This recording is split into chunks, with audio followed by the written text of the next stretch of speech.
Hello, everyone, and welcome to this episode of the Baekdal Plus Podcast. This is episode 5, and this time we're going to talk about startups, specifically why media startups never really seem to make a difference and what we need to do if we want to change that. So let's get started. You're gonna learn just how true what goes, comes around, round, round. What goes, comes around, round, round. What goes, comes around, round, round, round, round, round, round, round. What goes, comes around, round, round. What goes, comes around, round, round. What goes, comes around, round, round, round, round. Okay, so let's talk about startups. When it comes to media startups, there's an odd thing going on. On one hand, we constantly see new media startups being formed, but then on the other hand, none of these startups ever seem to make a difference. Now you might say that's not entirely true, because what about startups like Flipboard or Blendle? And yes, those startups are kind of interesting, but also they don't really define the market as a whole. When you look at how people just use media in general, you don't really see a form of media consumption that is defined by the startups. People, generally speaking, mostly just consume media the way they have always done. But wait a minute, you say, that's not true. What about Netflix and Facebook or Apple and Google News? Well, yes, they certainly have a very big power in the market. And when you look at just random news consumption, Facebook, for instance, is very, very big. But here's the problem with Facebook. People don't go to Facebook because they're consuming news. They go to Facebook because they're doing other things, and then they just happen to consume news during that process. So if we talk about news consumption, as in something that we want people to do, Facebook is a big player in the market, but it's not really defining news consumption. So the question is, what kind of startups do we see that defines this specific form of news consumption? What is it that people use when they just want news or another specific form of content? Well, the reality is that when people want something specific, they almost always go to those specific channels. The only exception is when we look at purely digital native consumption. For instance, you see how people turn to YouTube to find all the best creators that they want to follow. The same thing that they also do with Twitch. So you might say that YouTube and Twitch are very strong startups that has dramatically changed the world of content. And you would kind of be right. But again, it's kind of a different form of startups than the thing that we usually define as being a media startup. So what is the problem with media startups? Why aren't we all using these new startups, these new ideas, and these new things? Well, the fundamental problem with media startups is that they're all trying to solve the wrong problem. To put this into perspective, I want to tell you a story. Now, as some of you know, I started my career in the fashion industry. And the fashion industry is a lot like the media industry. In the fashion industry, you are basically always doing the same thing, but at the same time, you are constantly asked to do something new.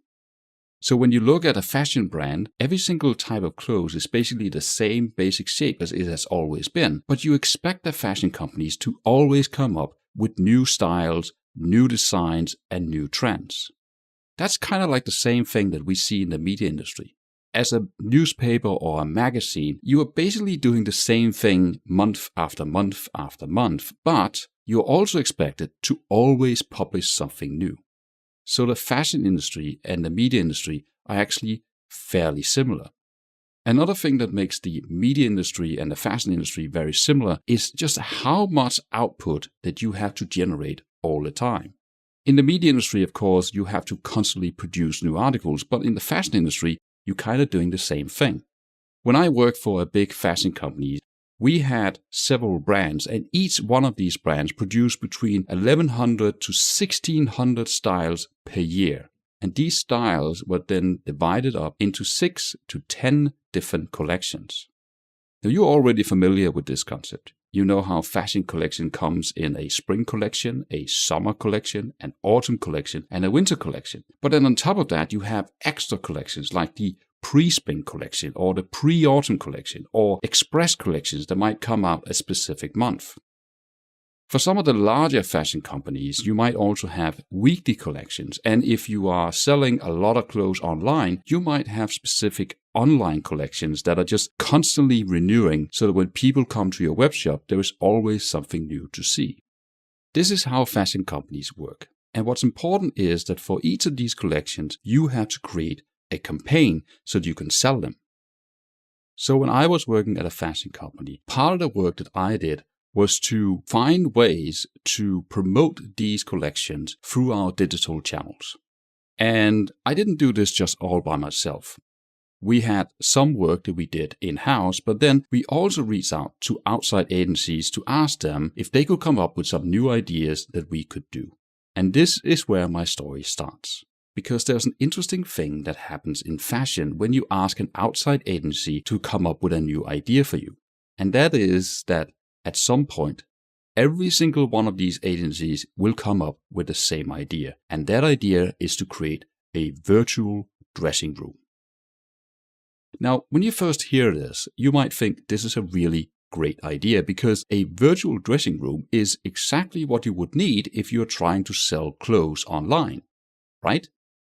Well, yes and no. You see, in the fashion industry, one of the biggest obstacles that you have is that of return rates. If you are trying to sell clothes online, people will return between 20 and 50% of the clothes they buy. So return rates is a massive, massive problem. And people are generally screaming to fashion companies that they want a better way to try on their clothes before they buy something in a web shop. So that's where the virtual dressing room comes in, because the virtual dressing room is supposed to solve this problem. You can create some kind of technical system that will allow people to maybe use augmented reality to see a picture of themselves, and then you can take clothes from your collection and put it on top of them, and it will all look pretty fancy. So that's a great idea, right? Well, no. You see, virtual dressing room is an idea that just doesn't work. And the reason is that it doesn't solve the right problem. So why is that? Well, the problem is with the fit itself. In the real world, when you go into a physical shop and you want to buy something, the clothes that you try on is also the clothes you end up buying. In other words, you know that it fits because you had that exact piece of clothes on your actual body. Now, this is important because in the fashion industry, companies usually operate with a 1 centimeter production tolerance, meaning that if you had a neckline of a certain width on a t-shirt, it might be off by 1 centimeter from that specific dimension. This has a big impact on how something fits, because for some people that 1 centimeter might mean that they don't feel comfortable, whereas for other people it might feel just fine. And this is an important thing to realize when it comes to virtual dressing room. With a virtual dressing room, everything is, well, virtual. It's just a visual representation. You take a picture of people, and then you put some clothes on top of them. That doesn't actually tell you whether that clothes fits, because you lack that one element that makes all the difference. And that element is, how does the clothes feel? Does it feel nice to wear? Well, a virtual dressing room can't tell you that. It can only show you what it looks like, but it doesn't help you feel whether something fits the right way or not. So, a virtual dressing room doesn't actually solve any problems because it looks fancy, but you still have all the same questions as when you started out. You wanted to know if a new pair of jeans would actually fit you, but after using the virtual dressing room, you still have no idea. Another problem is with cost. In order for a fashion company to design and produce 1,600 styles per year, they have to seriously optimize their workflow.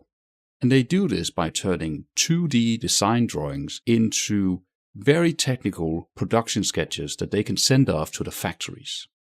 The problem with a virtual dressing room is that it can't use these. If you want, for instance, to use augmented reality to show people how a piece of clothes can look on someone, you need a 3D model of each piece of clothes, which is a very time-consuming thing to make.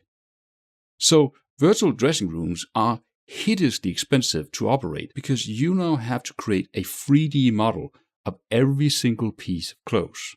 And that takes a very, very long time. It often takes much, much longer than it took to just create the design in the first place.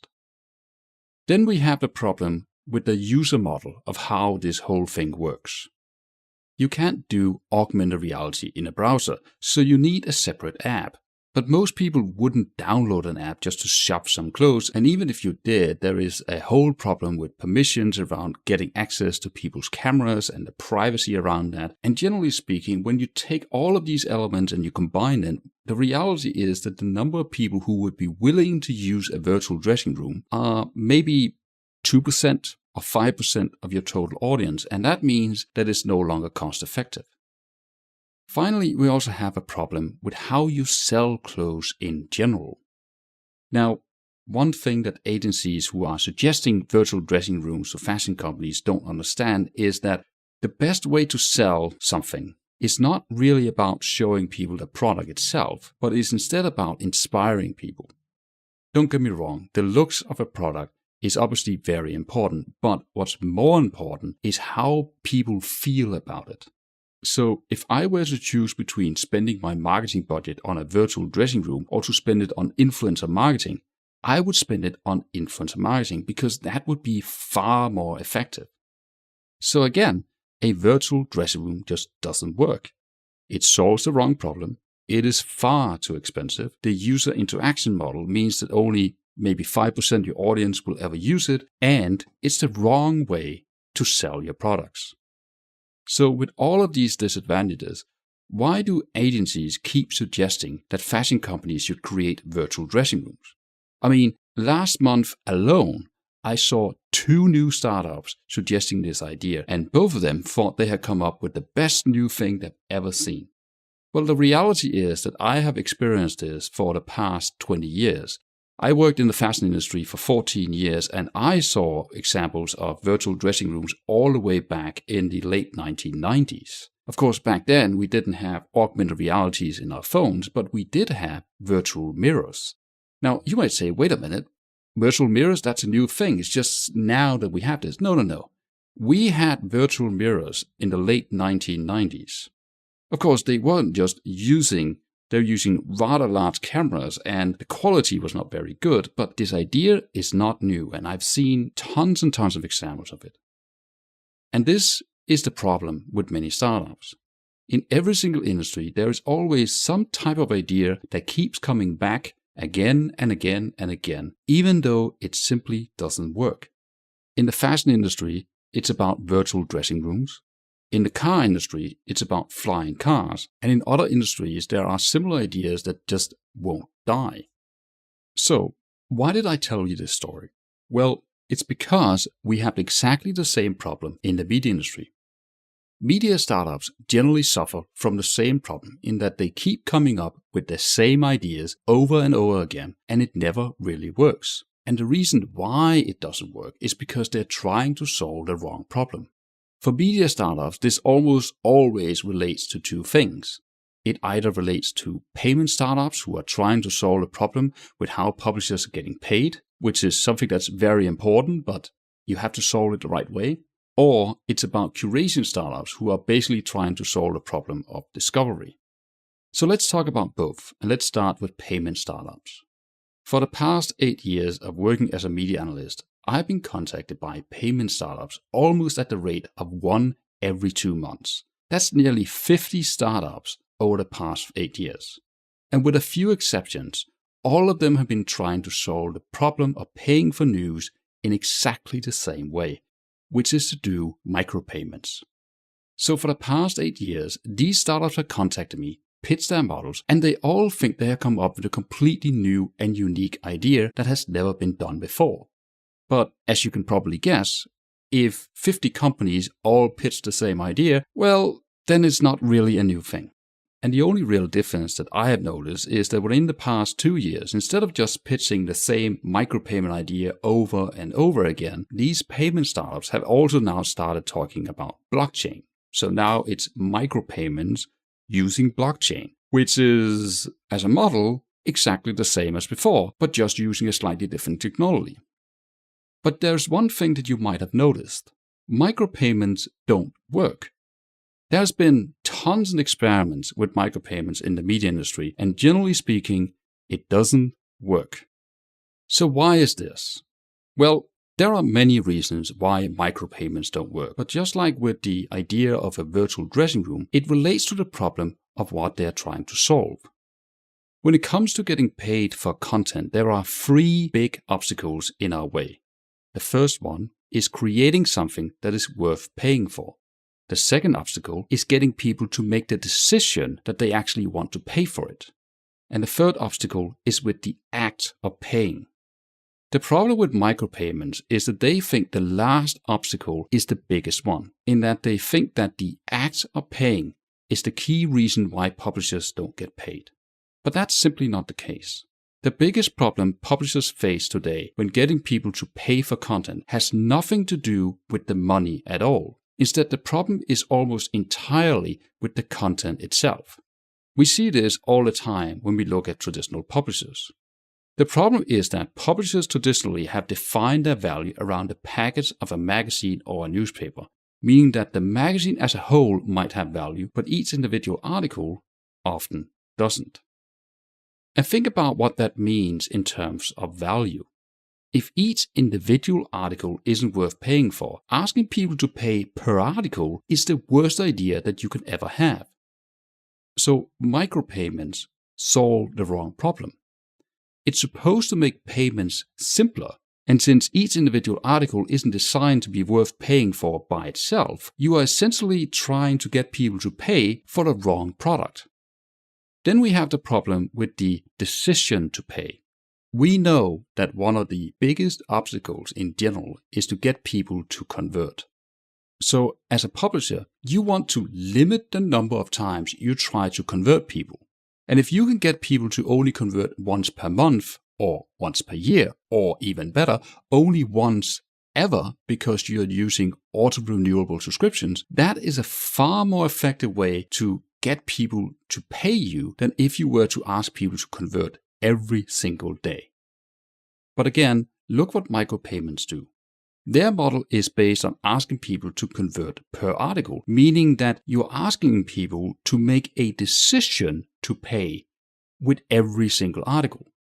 And that just doesn't work. I mean, why would you ever want to do that? That has to be the worst type of obstacle that you can put in your way in order to get people to convert. Can you imagine if you went to Spotify and instead of just paying once per month, you were instead asked to pay 10 cents per song? That wouldn't work, right? That would be insane. And if Spotify had ever tried to do that, they would no longer be in business. So the idea of asking people to pay per article is fundamentally flawed. It just doesn't work. So micropayments suffer from the same problem as a virtual dressing room. It's an idea that sounds convincing, and because of that, it's something that people keep talking about, but it's also fundamentally something that doesn't work because it's completely missing the point about what the real problem is. And what's also important to know is that it's not a technical limitation. You can't fix this by just adding more technology. It's a human decision problem. So when new startups come out today and tell you that they have come up with this new idea for micropayment, which is now also based on blockchain, they are still just completely missing what the real problem is. They haven't solved anything, and they are still just trying to do the same thing as every other startup have tried over the past 8 years. And again, it just doesn't work. This leads us to the second type of media startups, which is about curation startups. Like with payment startups, I am constantly approached by founders who think they have come up with the latest and greatest idea for some kind of curation startup, but they haven't. Instead, the idea that they have is exactly the same idea that I've heard repeatedly, probably more than 100 times before. The overall idea that they all have is very simple. First, they will take content from all the different publishers, put it on their own site in some type of way. Then they will add some type of fancy algorithm, which they all say is going to be better than Facebook, but which none of them have ever figured out how to make. And then they want to present this to people in some type of ranked or personalized feed that you can see. This is what they all suggest. Take content from somewhere, do some kind of magic that they don't really know what is, and then give you some kind of feed. And again, this model just doesn't work because of a long list of reasons. The most fundamental problem is that these startups haven't defined what problem that they are trying to actually solve. They're just trying to create yet another place for people to find more content. And when I tell them this, of course, they all disagree with me. They say, no, we want to help people find better content. We want to help people reduce the noise that they see online. Okay, fine, but pretty much all startups who have contacted me over the years don't actually do that. They say they want to create a better focus, but there's nothing in their model that would actually accomplish that, other than they are dreaming about it. Now, don't get me wrong. We all want something better. But unless they have found a way to actually accomplish that, they don't have a product yet. They don't have anything new or special to offer that we haven't seen 100 times before. Think about a new startup like Site, who defined themselves as the intelligent magazine that presented readers with news articles based on their personal interest. And this startup was later bought by CNN as being the next big thing for news consumption. Where is that startup today? Right. It's gone. It doesn't exist anymore. And the reason is that it tried to do the same thing that every other startup is trying as well. They just wanted to create a platform, but they didn't really think about what that platform should be about. And this is the mistake that they all make, in that they think the solution is to create a platform. But that's not what people need. They're solving the wrong problem. The second problem I have with all these startups is that they talk about their market in the abstract. What I mean is that we have three elements when it comes to content online. We have the creators, the content itself, and the readers.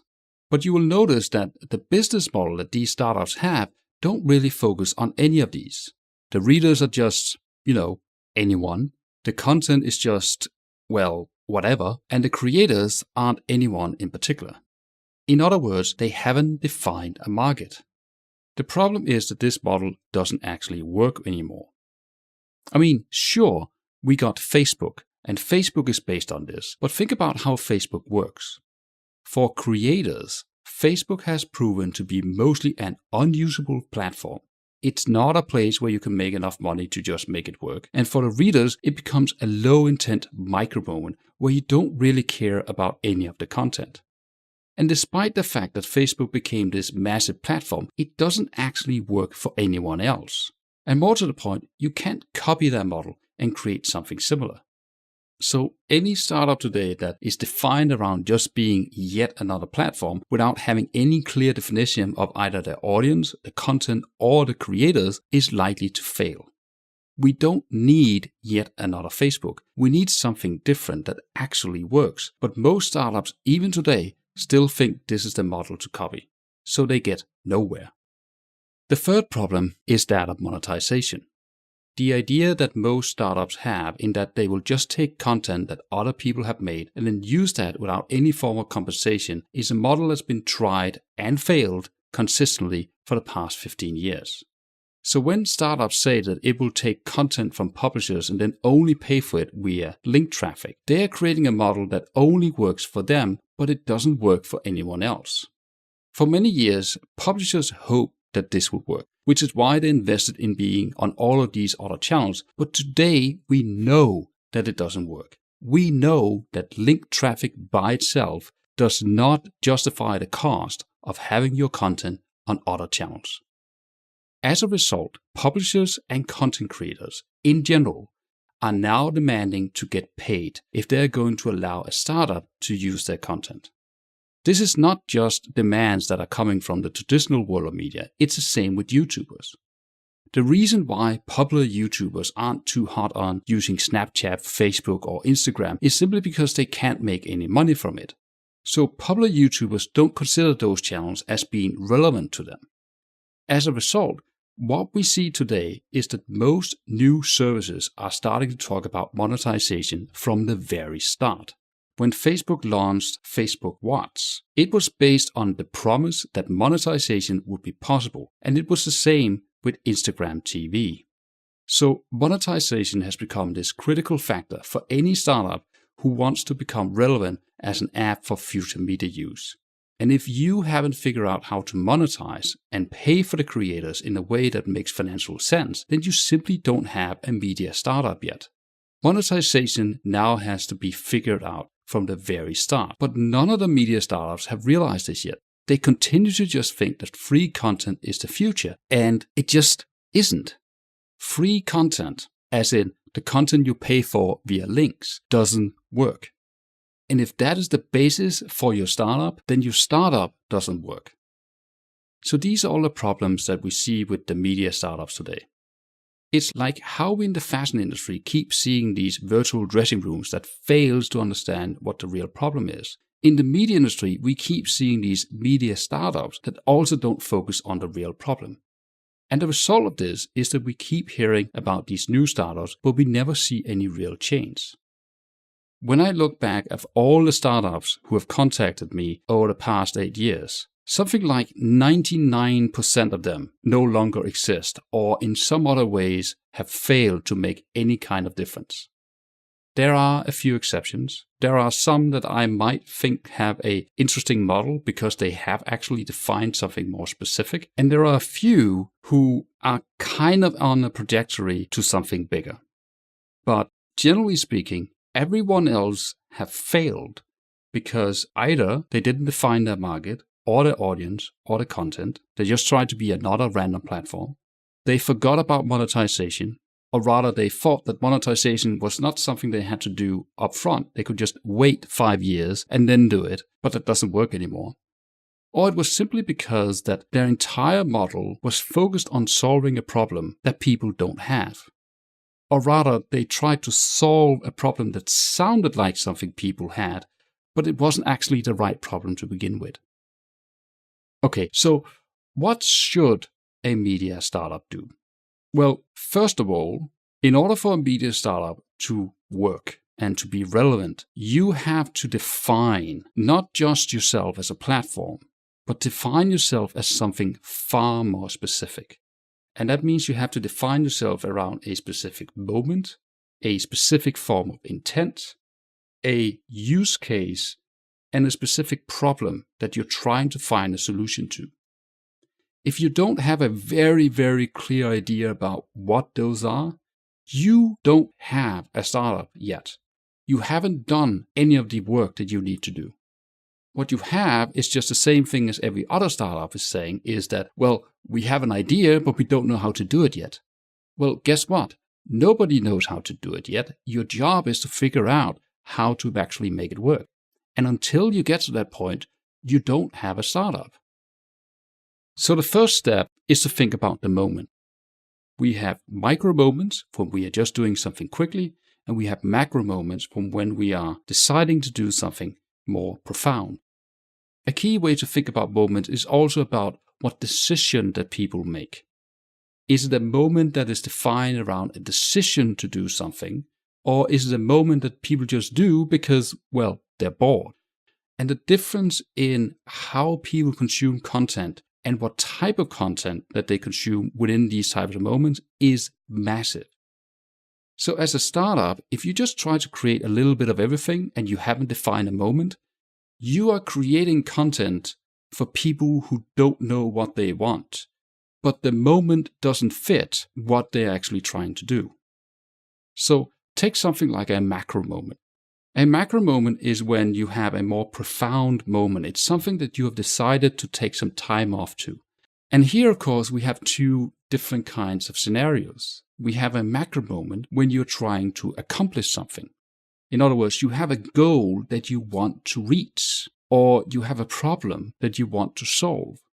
That type of moment is not solved by creating just a random feed of content.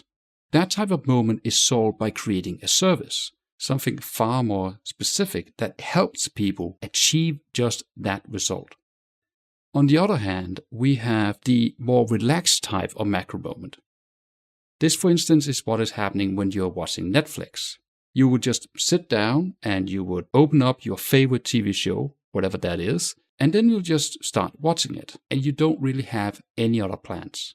That is a macro moment defined around relaxation. But again, here, think about what's happening.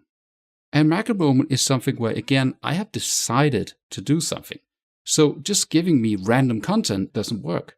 Instead, it's all about creating something that is very, very enjoyable for people to relax with without asking them to do something. So it's very, very different from the other type of macro moment, but it's not a random moment. It's a specific moment. We see the same thing with micro moments. Micro moments are very, very fast moments where people haven't really dedicated the time to do anything. And in those types of moments, the model that you create depends on what that micro moment is. If people are just looking for a quick answer to something, the micro moment is all about speed and efficiency. Whereas if you are standing in line in the supermarket, the micro moment is quick and fast, but it's not specific. And this is the problem that I see with most of these startups, because most of these startups talk about creating something that is valuable and will help you get out of the noise of the internet. But then by focusing on something completely random, what you actually end up doing is you're creating a low-intent micro moment. You're essentially creating a moment for people standing in line in the supermarket, but as soon as you go anywhere else, this startup or this platform just doesn't really work anymore. I'm reminded here by an article I noticed earlier this week. It was in one of the big newspapers, I can't remember which one, but the article was about how to do podcasting better. So think about what type of moment that is. If you want to tell people how to do podcasting better, what is it that people actually want? Do they want a quick article that you can read while standing in line in a supermarket? Or do they want a macro moment where they can really dig down into it and really start to learn about how to do this thing very well? Well, the answer in this case, of course, is that it's the latter. When you write an article about how to do podcasting better, you are creating a learning moment, or in other words, a macro moment. But the article that I saw in this newspaper was a micro moment. It was something like 600 words long. It was kind of a listicle, and it didn't really tell you anything very specific. It just very quickly told you, well, you need a good microphone, and you need some time, and you need some other things. I can't remember. So basically, the concept of the article was not to give you value, but to just have you spend a brief moment of time on their site. It completely failed. And this is what I see with most of these startups as well. You are not creating the right moment. You're creating something that isn't really worth spending any time on. And when you try to do that, you don't actually get any better than what we already have. I mean, if I just wanted to waste my time, I could just go to Facebook and click on some random links. But if I'm going to spend my time in a separate app that is focusing only on content or news, that content has to be different than what I find on Facebook. And that's the key. You have to create a different moment than what Facebook provides and what the internet provides in general. Finally, as I talked about before, we have the concept of monetization. If you are creating a startup today, you have to build monetization into your system from day one. But more importantly, you have to think about what relationship you're actually creating with your value. The purpose of a media startup is to do one simple thing. You are here to create a connection between those who create and those who consume. In other words, publishers on one side and readers on the other side. And the value that you create is to find a way to make that connection valuable to both of these people. The failure that we see in the market today is that it's often based on only one of those sides having any form of value. So for instance, we see a lot of startups who tries to value the experience for the reader, but the creator don't actually get anything out of it. That doesn't really work. So you have to find a way to create value. And in this case, I mean actual money and revenue and profits in a way so that people would want to pay your startup so that you can pay the creators. And this exchange of value must be so high that the creators can actually make a living from it. One example of this is what we see on YouTube and on Twitch or on Patreon. Now, granted, YouTube is not nearly as good as it once was. The revenue that you can earn from YouTube is kind of getting a bit problematic from most creators. But when you look at the concept of YouTube, and you also look at the concept of things like Twitch or Patreon, what you see is that they have created platforms where connecting creators and readers together in a way so that they can make money from it is essential to what is a media platform today. So as a startup, your job is not just to create another feed of content, because we already have that and nobody needs another feed. Your job is to find a different way to approach content so that you can monetize creators. And once you do this, the creators will want to do something that is actually useful and valuable to people, instead of just posting, listicles and other crap because they can't really afford to do anything else. So this is the new world we are moving into. Now, if you don't believe me, and if you think that I am just talking nonsense and that the future is still free content, I will invite you again to just think about Facebook Watch or Instagram TV. Notice the trend that you're seeing with those apps. Both of these apps came out telling people that we would want to create a platform where monetization was going to be a key element of what they're going to do. Now, mind you, because it's Facebook, they're still focusing on the wrong type of moment, because Facebook only knows how to create micro moments.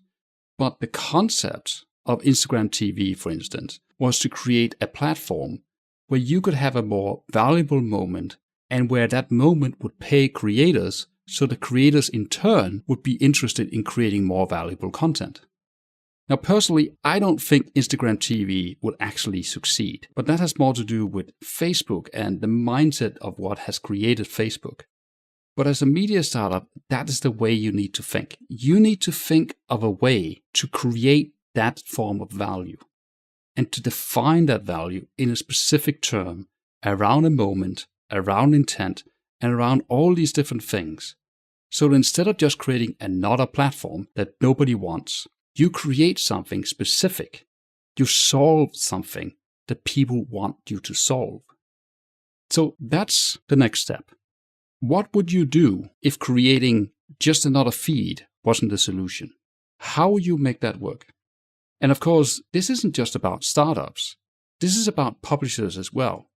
The reality today is that we are all startups. And the key to the future is to forget about the model that created Facebook and Twitter, because those platforms were created in a time when people used the internet in a different way. Today, we need something more than Facebook. And with this, we come to the end of this episode.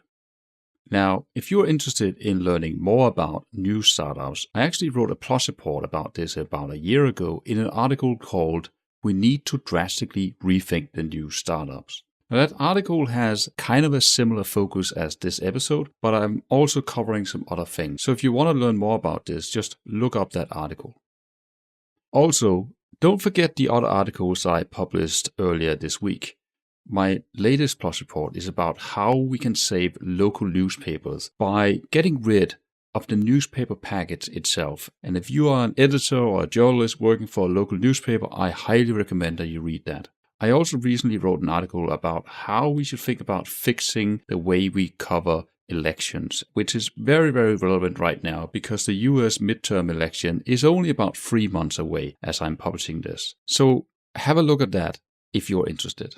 And as I've said many times before, remember to tell your friends about this podcast. This is still the early days of this podcast, and we are only up to episode 5. And the more people who can discover it and learn about it, the better it can be. And I can also start to learn more about what it is that you actually want from this. So tell your friends, and if you have any feedback or suggestions, you're always welcome to contact me over at Twitter, or even better, send me an email. But as always, thank you for listening. Did you pack the flashlight, the blanket, and the map? It's a real adventure, the trail you're looking at. I'm glad you came. For a while I thought you might be bailing. Is that the same yellow shirt you used to wear? But 1,000 years seem like almost no time now. This guitar right here, do you still remember how? I played for you, I was crappy, but you sang along, and I thought you knew I could die to keep you near. We've got a fire in the tent, it's 5:30 a.m.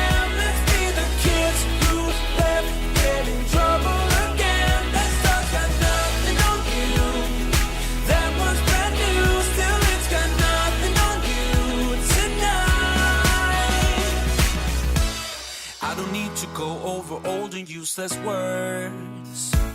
What you said, what I said, that might have made it worse.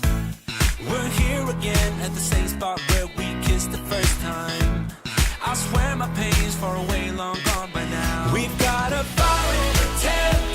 It's 5:30 a.m. Let's be the kids who left, get in trouble again. Let's talk, got nothing on you. That was brand new, still it's got nothing on you tonight. We could get back to this, catching up what we missed, or we could just relive that summer night. For all I can, we could spend the firewood till it's end. Nobody's gonna force the morning. We've got a fire in a tent. It's 5:30 a.m. Let's be the kids who left, get in trouble again. That star's got nothing on you.